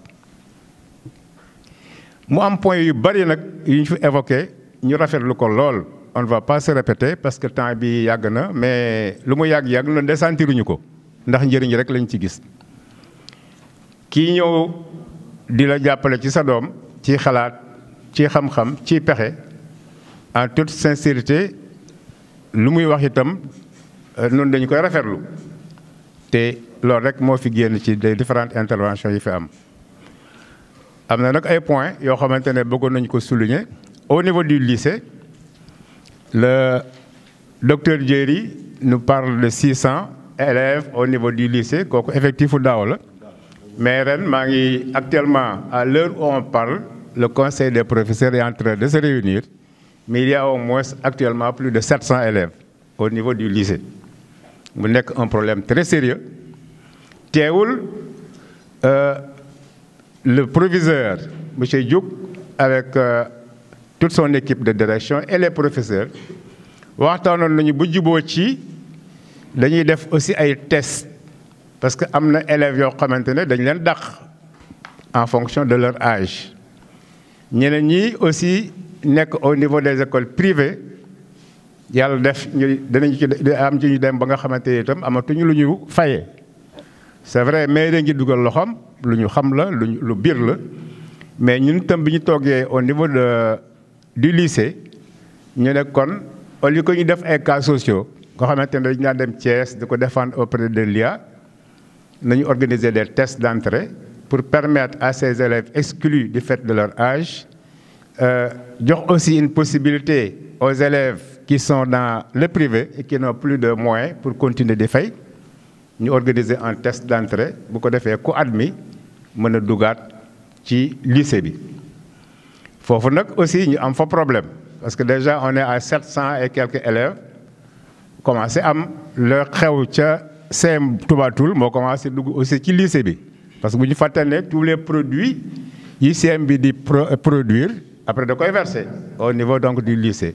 c'est valable pour le CM de Ndoukoumane c'est valable aussi bon en partie pour Ndiakhou ak yeneen ñi nga xamante ne dañuy jóge feneen dégg ne à Touba Toul kat vraiment résultat yu am solo moo fay am ñu jël Touba Toul comme une destination privilégiée nga xam ne bu ñu sañoon tey fii la ñuy jànge ñu def ay transfert boobu cumulé yooyu yëpp nag ak ñi nga xamante ne ëllëg bu ñu organiser test yi ñu retenir leen la ñuy waxtaanee aussi mooy ki waroon dem ci privé bi di fay pendant 9 mois ou 10 mois bu ñu ko nekkaa ci lycée bi mais booy ñëw nag na nga indiwaale table banc dañuy jël ñaar par ñaar ñu cotiser toppatoo table banc bu ñuy toog mooy ñëw ñi nga xamante ne bu ëllëgee dañu leen di jël ci test yi. C'est vrai que monsieur le maire est en train de se battre au niveau du conseil départemental pour ñu am une dotation en table banc yàlla na sotti bu sottee day lii day teggeeku mais bu fekkee sottiwul aussi élève mënoo koo jàngaloo mu toog ci suuf mbaa élèves yoo xamante ne boo demee lycée ay borom mi jëkkër rek a fa nag ay diriyànke yoo xamante ne itam boo ci bëggee boole ñett ci benn table banc day xaw a jafe mbaa nga jël benn xale bu góor ñaari diriyànke seq ko mën na am day dem ba njàng xel mi dootul nekk ci jàng donc yooyu yëpp aussi ay frein la yoo xamante ne itam en tant que parent d'élève dañ ci teg si lu bët am courage di ko wax pour trouver des solutions. Donc je ne vais pas m'appesantir davantage sur le lycée loolu rek laa ci bëggoon wax en ce qui concerne le lycée parce que aussi lycée bi bu ñu fàtte ne Ahmed Dieye bu ko neexoon mu ne sama yoon nekkul ci lycée bi parce que lycée bokkul ci compétence transférées yi c'est le conseil départemental qui doit gérer le lycée mais ba mu ñëwee ak léegi nag en toute sincérité lépp lu yëngatu ci lycée bi loxo Ahmed a ngi ci. moo fii les journées scientifiques gis nañu taxawaay bu rafet ba mu ci taxaw ñu ci am contenté aussi parce que ci journée scientifique yooyu am na ci élève bu jógee polytechnique te Touba Toul lycée Touba Toul bii la génne la première élève polytechnicienne boo xamante ne donc moo jógee Touba Toul nekk polytechnique Thiès bi muy ñëw dafa ànd ak son équipe ñëw di defar ay démonstration xale yu jigéen yi ak xale yu góor yi vraiment mu doonoon lu rafet lu ñu rafetlu mës naa ko wax Cheikh Diong di ma corriger c'est vrai bon am na ñu polytechnicien nag mais yu góor la woon mais la ba waxoon moom laay réitérer la première polytechnicienne mu ngi dëkk donc Ndiobène ñëw en tenue avec tous les membres de sa direction vraiment ñu kontaan lool bu baax a baax ci démonstration yi mu doon def keroog yàlla na yokk nag ñu dem ba am yeneen élèves yu admis ci yeneen écoles supérieures yi bari na. Il y a l'école des ingénieurs de l'hydraulique rurale, il y a même la Sénélec qui organise des concours très sélectifs. Hein. Donc, il y a aussi un manque d'information. Donc, moi, élèves aussi, il y a un calendrier pour tel concours. Le même santé militaire aussi, c'est très intéressant. Donc, il y a information, il faut de partager pour élèves, tout aussi. mën di defi concours yooyu mais sur la base aussi du fait que ñu orienté xale yi ci filière scientifique comme ni ko jéeri waxee si filière scientifique yooyu day am solo trop ci grande école yi le concours d'entrée dans les grandes écoles di rafetlu information bi nga xamante ne aussi jéeri joxe na ko muy une avant-première lu fi musul am parce que di ñaanal yàlla aussi amet mu yàgg di tukki di dem di ñëw ndax ci tukki bu mu tukki donc en Turquie loolu nga xamante ne sëriñ la mu ngi soog a feeñ te xam naa ne dina am yeneen sëriñ yu jóge feneen loolu lañ doon ñaan nag maire buy tukki dem di jokkalante ak yeneen maire yi bitim réew mais am compétence ak capacité mën a défendre seeni intérêt. ma dem mës naa dugg ci benn rencontre internationale bu ma mës a def mais tubaab yi boo leen ne Sénégal ñu ne la lan mooy Sénégal. xamuñu Sénégal donc am maire bu dem bitim réew waxuma la Sénégal mais mu fexe ba Touba Toul exister et sur la base de données yi nga xamante ne avec l'appui du docteur Diéry Ngom mu ngi ci net bi donc information bu partenaire soxla tey yaakaar naa ne non seulement dinañ la mën a jox information bi à temps réel mais dinañ ko mën a défendre aussi sur tous les plans parce que l'équipe qui entoure le maire c'est une équipe très compétente macha allah. noonu yàgg nañoo politique kat mais lii lañ doon ñaan yàlla toog ba xale yi jàng dellusiwaat am xam-xam gérer la collectivité de Touba Toul pour ñu mën a gën a jëm kanam lii de moo ñu dugal ci yëf bi moo ñu ci bàyyi te ci lañu fa seen taxaw ci seen gannaaw di leen ñaanal aussi di leen jàppale pour liggéey bi gën a jëm kanam macha allah nag résultat yi day feeñ la au niveau de l'éducation ren. dama jëloon décision ne du ñu organiser comité d'accueil au baccalauréat parce que sama soxna dafa demoon penku dafa demoon Màkka Ami Ngom mi ma daan jàppale am doom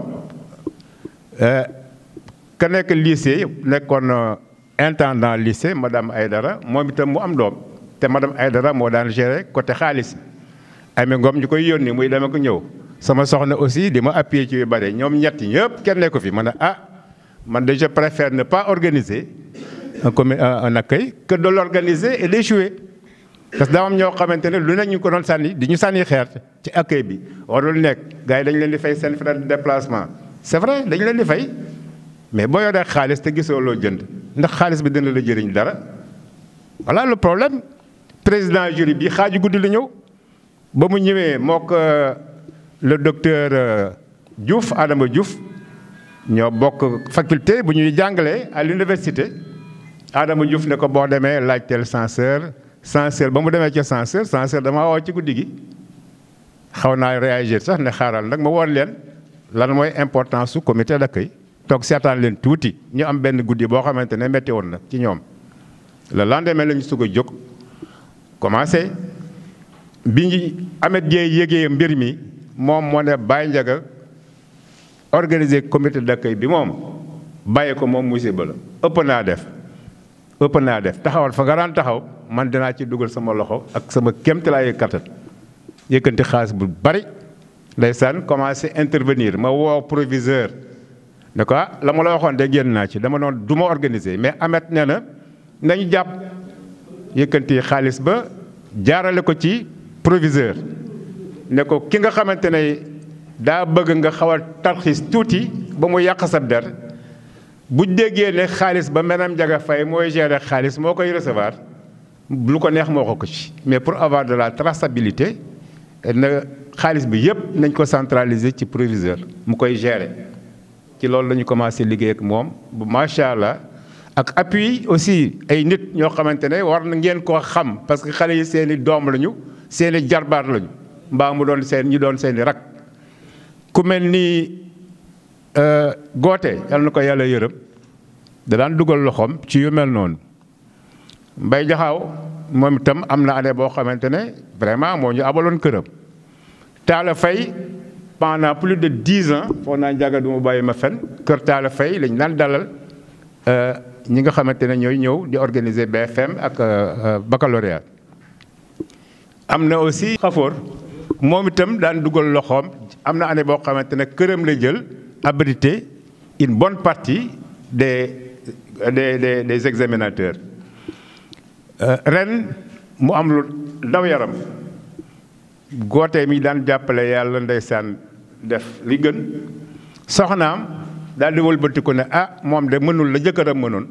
mais nag dina yëkkati néeg mettre ko à notre disposition pour bu fekkente ne dalu ay bi dana xaw a serré donc elle a mis muy Fatine elle a mis une chambre à notre disposition la ca des Ami Ngom bien que nekku fi woon néegam ba muy fanaan ak jëkkëram muy une chambre ak bu ànd ak toilette moom la wëlbati ko mettre ko à notre disposition fa la président jury bi dëkkoon donc lii day jar ngeen koy xam pour ñi nga xamante itam dañuy jël seeni xeer rek di sànni ñu war a am aussi des éléments de réponse yu ñuy mën di apporter c'est vrai ñun ñàkk ñoo xam ne agent état buy déplacé wu mais dañ koy fay ay frais de déplacement mais tubaatul amul hôtel tubaatul amul restaurant donc bu fekkee ñun organiser wu ñu leen pour bu ñu dikkee ñu nekk dans de bonnes conditions bu ñu accès itam ci difficulté la ñu nekk ba ñu fiy jóge donc bari na sax léegi yeneen localité yoo xamante ne ñu ngi rey tubaatul ci cadre boobu donc loolu il faut ñu leeral ko dellusiwaat donc ci exposé yi fi am di préciser rek monsieur le président du CODEC que effectivement dañu naan wax droit d'inscription mais léegi dañuy wax participation volontaire qui se situe entre 2000 et 3000 au niveau de l'élémentaire mais dama ne tubaab def ne consensus le consensus est supérieur au règlement bu fekkee gis nañu ne lii kat mooy doxal sunu école parce que li nga wax moo ci nekk il faut nga fay femme buy nettoyer il faut nga fay un gardien école bi des fois toilettes yi dañuy yàqu des fois aussi problème mu ndox posé wu ak yeneen donc yooyu pour le régler lu ñu jóge fii di dem di régler ji problème mu Mbangour nag te am suñuy problème ci école 1 waa Mbangour ñoo war a organiser wu régler problème mu école Mbangour foog naa ne am na ci responsabilité yëpp émission bi Jéeri doon def man ba may répondre dama ko ne Jéeri wax na wax bi mbéjum kanam borom a koy faj APE yi amul moo waral enseignants yi aussi nekk ci lu leen neex nag parce que dëgg bu dikkee itam nañ ko wax ay directeur d'école rek fi nekk mais xam ngeen xel ne enseignants yi di regroupé wu di jël ay car di jógee Thiès di ñëw Toubatul bu car bi paane 45 enseignants yu tardé lay doon waaw da ngay calculer bu fekkee dañuy tardé bu ñuy ñëw bu ñuy ñibbi aussi teel a jóge ci école ba pour car bi bañ leen a rëcc boo calculer dans l'année li ñuy perdre ci ay heures kenn xamul nu mu toll te boo ko dindee ci quantum horaire bi élève bi war a jàng mais le quantum horaire là dootul kii ça va être effrité te yooyu aussi bëgg nañu yéen en tant que directeur itam ngeen jàppale ci même bu dee association parents d'élèves taxawaay bi ñu waral taxaw amuñu ko ngeen jàpp ci te xam ne association parents d'élèves yi jomb leen ëllëg ngeen jiite ko. man de bu ma demee Thiès ay anciens inspecteurs laa fay fekk ay anciens commissaires de police donc ñoo fa nekk di gérer association parents d'élèves yi kon fii tey directeur d'école mën naa dem ba retraité ñëw ci association parents d'élèves enseignant mën naa dem ba retraité ñëw ci association parents d'élèves donc day leen jàppale aussi les associations de parents d'élèves qui n'existent pas dans certains établissements mais parents d'élèves yi aussi ñoo war a xam seen bopp xam aussi ne amuñu lu ëpp importance seen doom man de am naa sët boo xamante ne 1,5 million lay fay par inscription 1,5 million pourtant la baayam bëggee kookee bi di ko fayal loola mais nu ko raw la ñu bëgg si lay doom xëy na nag doole bi du benn mais li nga xamante ne mën nga ko bari kës néew nga taxaw ca ba ku ñëw fekk la ca bu école soxlaa day leen dem bu fekkee too ngeen ab diir dem leen nemmeeku seen doom ba xam lu mu nekk ca école bi bu ngeen ko dëkkee noonu day yaakaar naa ne évolution dina am sur tous les plans. te convié si réunion bi le président des chefs de village Mame Gor Binta nekk par ailleurs conseiller municipal mais il est empêché am na représentant bu mu yebal bon mu ngi fi woon bëggoon nañ ko jox parole mais bon comme nekku fi aussi y a pas de souci may rebondir rek fi tonton Ndiaga Faye waxee représentant des APE dama ko fàtte woon mais c'est important balaa boobu aussi may wax ak directeur président CODEC ak directeur yëpp ne leen par rapport ak frais d'inscription au niveau de l'élémentaire yi ngeen wax c'est important aussi ñu siy communiquer avec la population nañu siy communiquer di leen si sensibiliser parce que man en tant que président vraiment commission éducation j'ai été interpellé plusieurs fois si ay plainte laa koy tuddee mais lu si mën a am rek damay jël sama téléphone damay prudent parce que man aussi enseignant la seen collègue la damay woo directeur CODEC ne ko ay parents kat duñu mënee du ñuy laaj seen doom yi ñii 1000 francs ñii 1500 ñii 2000 nu mu demee après ñu waxtaan si mais foofu may wax ne rek comme ni mu ko waxee li si am solo mooy na ngeen waxtaan comme am ngeen instance CODEC ngeen jéem a harmoniser frais de contribution des parents yi parce que aussi nañu xam ne man mën naa dëkk village Ndondol sama benn doom nekk école 2 sama beneen doomu mag wala keneen nekk école 1 bu ñu koy laajee fii 1000 francs keneen ka ñu koy laaj 2000 keneen ka ñu koy laaj 1500 si même école yi le même système d'enseignement yenn parents yi du ñu comprendre donc li may bëgg a wax foofu mooy na ngeen waxtaan ngeen harmoniser ko parce que Touba Toul nag même système d'enseignement bi moo fi nekk am ngeen instance bu ngeen ko dee def 2000 francs wala 1000 francs na nekk de façon harmonisée mu bañ a nekk de façon isolée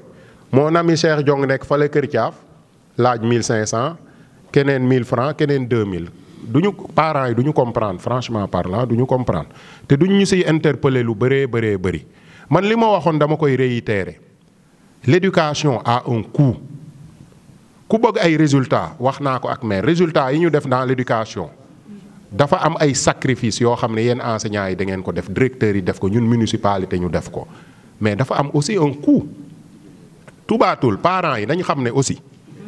jàng dafa am un coût j'ai fait la comparaison entre le système privé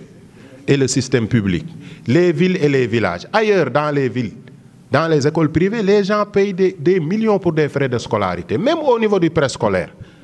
wax naa ko sànq même diplôme yi la ñooñu noonu ils sont évalués au niveau du CFE au niveau de l'entrée en sixième même examen yi la même sujet yi même diplôme yi kon Touba Toul koo xam ne da ngay joxe sa doom man je prends mon exemple man bi ma nekkee élémentaire mun naa ne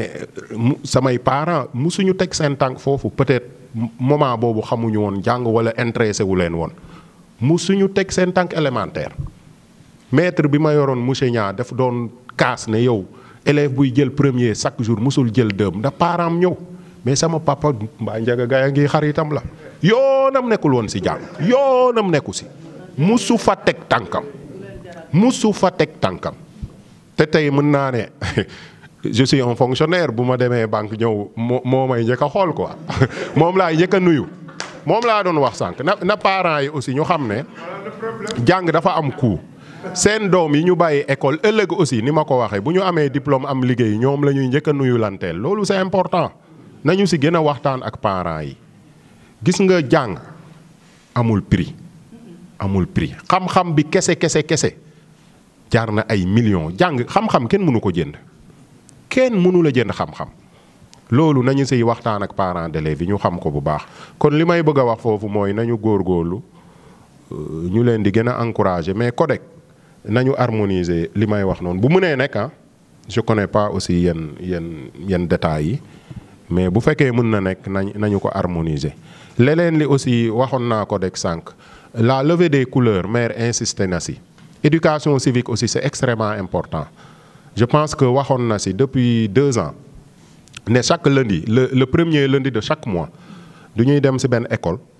le maire les autorités municipales le directeur ñu def cérémonie de levée des couleurs devant les élèves aussi ñu wax leen aussi importance su drapeau national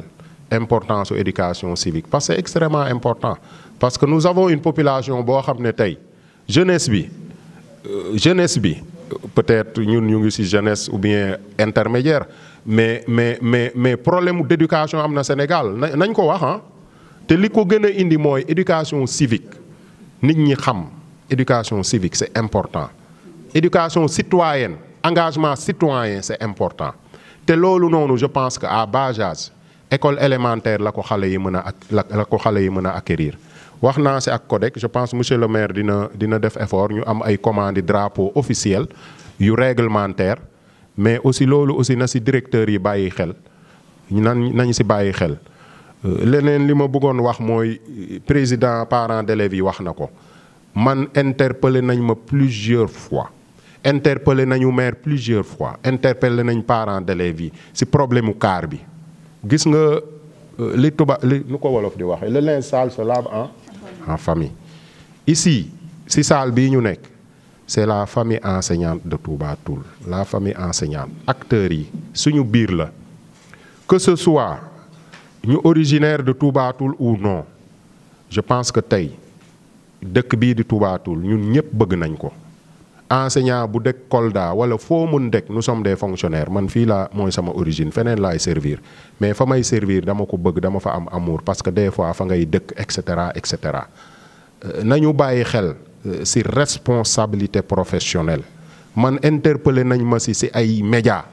je suis très mal placé en tant que votre collègue may wax ci ab car buy egsi fii à 8 heures enseignants yuy dem ba Mbangour di fa ak 8h30 ñii 8h15 ñii 8h20 d'autant plus que man wóoruma moo tax bu ma say wax j'ai été très très prudent non seulement je suis très mal placé en tant que enseignant may dénigrer samay collègues naan du ñuy nekk en retard d'autant plus que wóoruma mais foofu aussi vous en tant que directeur jël leen seeni responsabilité tey wax naa ko ci benn instance ñaari élèves amula élève bu nekk ci ville bi à Dakar à Thiès à Saint-Louis ñu respecté ay parents respecté communauté bi respecté di ñëw heure di wàcc heure ak élève bu nekk ci village bi à Kër Yoro Sofi à Njabaxali enseignant bi di ñëw 8h20 di wàcc heure bu ko neex ñun ñëpp ñoo bokk Sénégal le système d'enseignement yéena ma ko gën a xam effort yi gars yi def ces dernières années pour 2 objectifs la pour man l'accès et l'équité bu fekkee nag équité dafa war a am élève bu nekk village ak élève bu nekk ville ñoo war a yem même droit à l'éducation enseignant bi dafa war a ñëw 8 heures bu wàcc jotee mu wàcc mais ab enseignant nañu waxante dëgg Touba Toul tey dëkk bu mag la Touba Toul am na courant am na ndox Touba Toul bépp confort bu Thiès am wala Dakar wala feneen Touba Toul am na ko man dama gëm ne un fonctionnaire buy servir Touba Toul dafa war a dëkk Touba Toul même bu fi nekkul ak famille mu nekk fi la semaine bu week-end jotee nag na dem Thiès na dem Dakar na dem fu ko neex mais bu ñu quitté Thiès à 8 heures oto machine la mën na ñëw ba ci péage bi mu paan 2 heures de temps bu boobaa enseignant bi du jàngale nañu waxante dëgg car buy ñëw fii ñëpp gis nañ ko population bi yëpp a ci teg seen bët te fa muy jëm nag dina metti ci ñun ñëpp nag laa wax parce que léegi ñëpp a yeewu Touba Toul du ñoo yeewu léegi comme tous les villages les gens xam nañ seen droit ils ont accès aux médias ils ont accès à l'information ñenn ñi du ñu nangu aussi seen doom yi enseignant bi di ñëw 8h30 accusé wu ma kenn parce que je pèse bien mes mots je suis enseignant je suis très prudent sur cette question mais aussi wax naa ko Touba Toul sa kanam j'ai été interpellé plusieurs fois sur cette question ay niveau de responsabilité la am aucun fonctionnaire y compris moi nekkul ci benn environnement isolé mu ne damay def lu ma neex man dama am supérieur hiérarchique fa ma nekk université yéen enseignant bu ci nekk da nga am sa directeur je pense moo lay noté nañu waxante dëgg boo ñëwee retard 30 minutes sa directeur xam na bu atee dëgg xam na ne enseignant bii dafa ñëw en retard nañu waxante dëgg directeur yeeg enseignant yépp seen chef IF la IF IA men ministère c'est le président dafa am ay niveau de responsabilité chacun en ce qui lui concerne na jël ay responsabilités na jël ay responsabilités damay interpeller sama bopp en tant que enseignant di interpeller waat ñëpp nañu gën a góorgóorlu sur cette question parce que ça commence à prendre de l'ampleur cette affaire de car mu ngi am ampleur association yi nekk tubaatul yëpp ñu ngi ci commencé di wax te bëgguma mu dem ba foo xam ne dafay nekk un différend entre la population et le corps enseignant man bu boobaa je serai très mal placé ma choisir camp parce que enseignant la mais conseiller municipal la ci population bi laa bokk tey bu amoon une bataille entre la population et le corps enseignant sur cette question de car man je serai très mal à l'aise du ma xam fu may taxawee nañu xam bu baax fi may waxe ñu góorgóorlu sur cette question nañu ci góorgóorlu cette affaire de car mu ngi jël ampleur fépp ñu ngi ko fay wax te bu yàggee dinañu dem ci médias yi gars yi dinañ dem IA dinañ dem IF dinañ dem fépp maa ngi leen ci interpeller nañu ci gën a góorgóorlu accusé wu ma kenn nag. monsieur Faye mu ngi liggéey sur la clé de répartition bi aussi je pense que moom ak expression de besoin bi comme ni ma ko waxee foofu aussi dama fay préciser parce que daaw bi ñu defee remise des fournitures scolaires am na micro trottoir bu ñu defoon am ay enseignants yuy wax naan bu ñu ñuy dimbaleeti nañ ñu laaj lu ñu soxla foofu aussi ma fay préciser ne ñun bu ñuy joxe fourniture scolaire le maire Ahmed Dieye def ma ne en tant que président commission éducation il faut nga liggéey sur l'expression de besoin man aussi xam naa bu baax état ni muy doxee parce que université laay jàngale j'ai été chef de département dama wax ak directeur CODEC ne ko comme yow yaay représenté directeurs yi ñooy représenté seen école nan ngeen doon doxale comme ñun équipe municipale bu bees la nan ngeen doon doxale ñu waxtaan ci mu wax ma ci ñoom lan lañ soxla wax ma aussi ak clé de répartition bi nan la doon demee daaw leen rek la ma waxoon loo xam ne nii xëjul woon suñ budget mooy raam yi mais la mu ñu waxoon ne moom la école yi soxla il peut confirmer loola la ñu jënd loolu aussi nañ siy bàyyi xel ñun defuñu dara loo xam ne du ñuy nekk ci suñu ruq de façon isolée di ko def lépp lu ñuy def ñëpp ñu ci war a am représentant duñ ciy am représentant bu ñu koy séddoo aussi depuis ce matin directeur Faye moom laa jox le fichier de l'IEF envoyé par le planificateur nasalais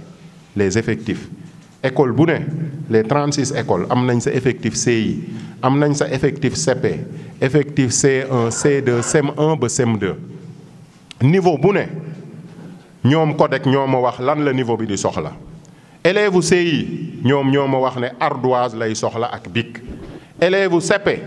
cahier 50 pages et cetera et cetera ba élève CM2 daaw je pense c'est la première fois élèves CM2 yi amoon nañ ba 7 xawma cahier genre demoon na ba 6 cahiers 100 pages et 200 pages bu ñu xoolee yëpp donc loolu aussi noonu lañ koy doxale parce que lépp lu ñuy def aussi démarche bi ak méthode bi def ci am solo dans la démarche du ñuy laaj base de données des effectifs IF mu jox ñu mënoon naa wax directeur bu ne jox ma say effectifs mais bu ñu ma joxee mënuma ko contrôler du question de confiance mais le planificateur au niveau du département moom la ñuy laaj mu jox ñu effectif on se base sur ces effectifs pour faire les commandes bu ñu commandé bu ñëwee aussi comme ni ma ko waxee CODEC moo ñuy jox la clé de répartition CODEC boobu nag moom la ñuy respecter ñu am une commission transparente ñu joxe ko daaw nag xawoon na jël temps je pense on avait passé 3 jours parce que li ñu yàggaloon mooy 36 écoles par 35 partage bi dafa 35 partage bi dafay metti parce que fourniture yi bi muy ñëw déjà 2 camions la dafa bëri lool ay kees la il faut ñu wàccee kees yi dafa diis bu ci nekk nga xool école bu ne li muy am ci ardoise ci cahier 100 pages 200 pages nga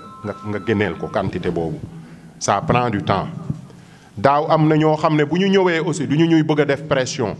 ne man fa ma dëkk dafa sori nañ ma jox léegi loolu aussi nañ ci bàyyi xel bu ñu jógee fii ñun on attaque directement le partage bu ñu defee ndànk ku ci nekk quantité bi nga am ni ma ko waxee dinañ ko génne